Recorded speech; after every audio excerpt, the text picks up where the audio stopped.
Today, we're going to discuss some new features coming to 7 days in Alpha 21. Now, we've got a lot of info to cover and no time to waste, so let's get to it. Ladies and gentlemen, the Alpha 21 Dev Streams series rolls on. While most of the information conveyed and items shown have merely confirmed the things that we have already discussed extensively on this channel, there have been a few tidbits here and there that we have not heard or seen before. So today we are going to discuss some of the new features coming to 7 Days to Die in Alpha 21. So let's jump right into the first item on our list. Alpha 21 will see the addition of 692 new block shapes. Currently, there are 1,366 block shapes in 7 days. Well, Alpha 21 will increase this number by over 50% to a whopping 2,058 shapes. Now, as you may know, the building system in 7 Days to Die is what first drew me to this game, and seeing the building options expand to such a level is awesome. Not only do we have over 2,000 shapes to choose from, but the Fun Pimps have also changed how some of these blocks function. For instance, windows in 7 Days have been completely revamped. Take a look and listen to this. One of the big points of Alpha 21 is new windows. All the windows have been gone from block entities to block shapes. This makes it more performant in that they are all combined into the big mesh that makes up parts of the world, and they're not just thousands of entities. It also saves a ton of verts. These are shapes, they downgrade, then you can repair them back to glass, and then you can even once they got the glass back in them, then they can be upgraded to all the different materials and painted and everything. And every single one of these is in the shape menu. As a builder, this change will open up a whole world of possibilities, as does the next feature on our list. It is kind of crazy how one simple little addition can cause so much excitement. But the reasons for this excitement are well founded. Symmetry and aesthetics are rather important to many builders out there. One common practice is making sure the door to your base is smack dab in the center. In the current version, this means having to build in odd numbered dimensions, such as 5x5, 7x7, 9x9, etc. The addition of craftable double doors in Alpha 21 will change all of that. It will now be possible to build in even numbered dimensions without ruining the symmetry and/or aesthetic appeal of your design. However, it is not just the double doors themselves that are causing such a stir. Perhaps even more important than the doors is this. We now have the ability to fire projectiles or melee through holes in doors. One of the more frustrating aspects of 7 Days to Die is seeing a giant gaping hole that anyone, even someone with crap aim like myself, should be able to fire through, only to squeeze that trigger and watch as your projectile is stopped by some magical invisible force field. Well, ladies and gentlemen, in Alpha 21, that frustration will be a thing of the past. At several points in multiple dev streams, the Fun Pimps showcased this new ability. Players have been begging for this to be added to 7 Days for years. And finally, the wait is over. This is a welcomed and pretty straightforward change, but now let's take a look at something that may be more than meets the eye.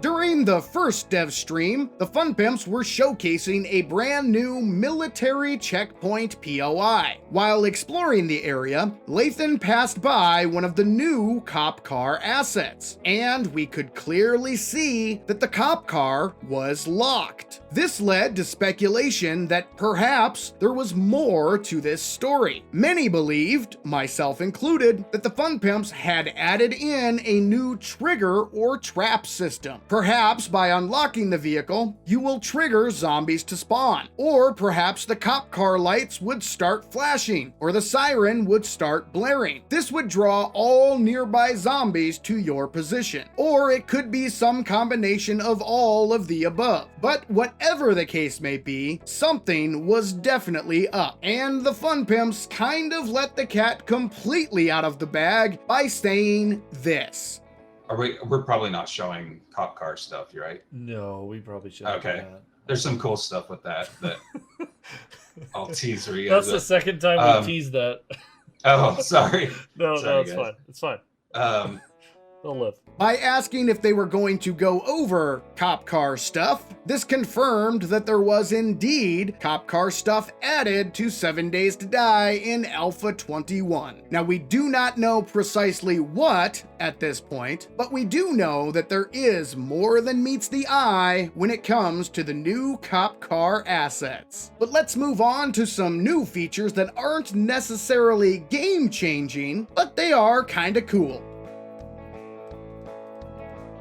Alpha 21 will feature several quality of life changes. While these features may not be awe-inspiring or game-changing, they will add to the overall gaming experience for players. First up, the Fun Pimps have added an armor condition indicator on the HUD. This will alert players to the fact that their armor is in need of repair, instead of finding out the hard way that they've been taking on some zombie jerks in broken armor. Next, the Fun Pimps have made a small change to the display when harvesting resources. In Alpha 21, there will be 2 numbers displayed. The first number shows how much of a specific resource is being gathered, and the second number, the one in parentheses, shows the total amount that the player has in their inventory. This small change will allow players to keep track of how much is being gathered,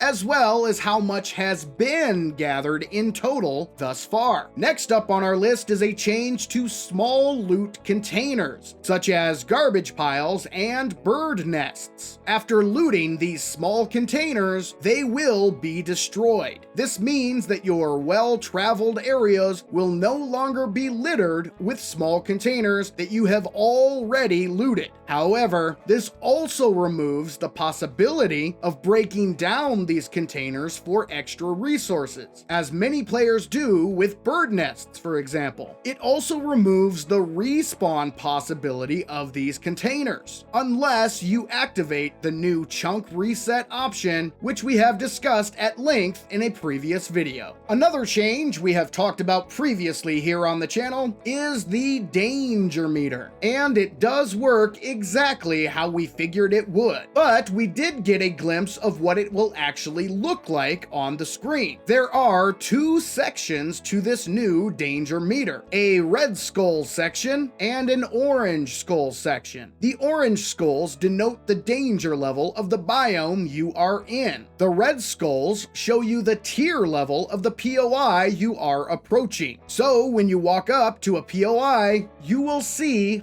this. At the top is the name of the POI, and below that, you will see 1 to 5 red skulls depending on the tier level of the POI you're approaching. To me, the danger meter is a bit distracting. Initially, it takes up too much space on the screen. Plus, unless I missed it, we still do not know if the danger meter is optional. I would love for some clarification on this point. Now, if perhaps they have clarified notified, please leave me a comment below and let me know in which dev stream this occurred and provide a timestamp of when this question was addressed. Alpha 21 for 7 Days to Die is indeed on the horizon, ladies and gentlemen, and the dev streams roll on. While much of what the Fun Pimps chose to showcase so far is information we already knew, there have been new features showcased as well. And I'm sure there will be even more revelations heading our way in the not too distant future. But rest assured, folks, I will continue to keep you all updated as new information is revealed.